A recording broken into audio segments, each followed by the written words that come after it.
வணக்கம். என் பேர் ஜெயஸ்ரீ. நான் பீமந்தோப்பு கிராமத்துலேருந்து பேச வந்திருக்கிறேன். நான் பேச வந்த தலைப்புனா பெண்கள் முன்னேற்றத்தை பற்றி தான் நான் பேச வந்திருக்கேன்.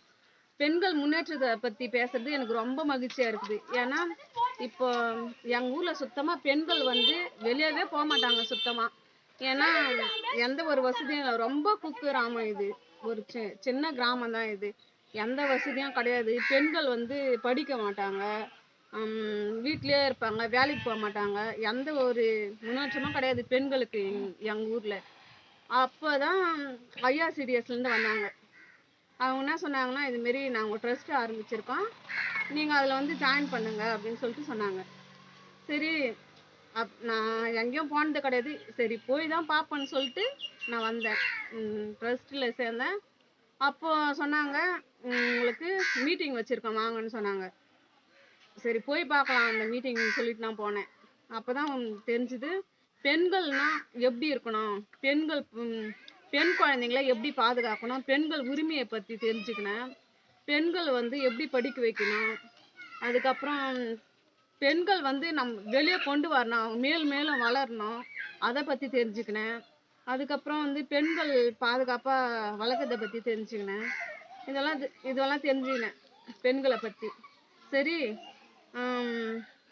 என்ன பண்ணுறதுன்னு சொல்லிட்டு இதெல்லாம் தெரிஞ்சுக்கணுமே, நம்மளும் போயிட்டு ஒரு பெண்கள் இப்போ நம்ம தனியாக நிற்க முடியாதுல்ல. இப்போ 10 பெண்கள் கூடினதான், ஒரு குரூப்பாக கூடினதான் எதையுமே உருவாக்க முடியும். அதனால் என்ன பண்ணேன், மகளிர் மாதிரி ஒரு 14 பேரை சேர்த்துக்கினேன். பெண்கள் உரிமை இப்படியெல்லாம் இருக்குது, இப்படியெல்லாம் குழந்தைங்கள பாதுகாக்கணும், பெண் குழந்தைங்கள படிக்க வைக்கணும், மேலும் வளரணும். எதுக்கு நம்ம பெண் குழந்தைங்கள வீட்டிலே வச்சுன்னு இருக்கணும், அவங்களே நம்ம ஒரு ஆள் ஆக்கணும். அப்போ தான் அவங்க தனியாலாம் நிற்க முடியும். அப்போ தான் அவங்க மேலும் நம்மளை சார்ந்து இருக்காமல் அவங்க காலையாக நிற்பாங்க. அவங்க இன்னும் உயரணும், இன்னும் மதிப்பு கூடும் பெண்களுக்குன்னு சொல்லிட்டு இந்தமாரி குரூப்பில் பேசி நாங்கள் என்ன பண்ணோன்னா, நம்ம ஒரு முடிவு எடுக்கணும். ஏன்னா எங்கள் கிராமத்தில் சுத்தமாக பஸ் வசதி கிடையாது. இப்போ நம்ம பஸ்ஸு வர வைக்கணும்னா, இப்போ பெண்களெல்லாம் சேர்ந்து ஒரு மனு மாதிரி கொடுத்து அப்புறம் பஸ்ஸு வர வச்சேன் இந்த ஊருக்காக. பஸ்ஸு அப்புறம் பெண்கள் வேலைக்கு போக ஆரம்பித்தாங்க. பஸ்ஸு வந்ததுனால படிக்க ஆரம்பித்தாங்க. எங்கள் பிள்ளைங்களெல்லாம் போயிட்டு மேலும் கல்வி தொடர்ந்தாங்க.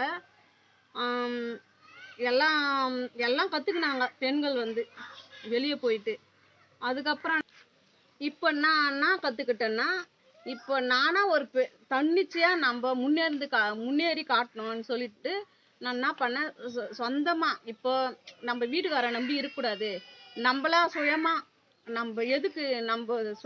நம்ம வளர்ந்து காட்டணும்னு சொல்லிட்டு ஒரு கடை மாதிரி ஆரம்பித்தோம். லோன் போட்டு கடை மாதிரி ஆரம்பித்து இப்போ சொந்தமாக நான் ஒரு கடை வச்சுன்னு இருக்கேன். இப்போ கணக்கு வழக்கு பார்க்குறேன், கடையும் பார்த்துக்கிறேன், என் குழந்தைங்கள படிக்க வைக்கிறேன்.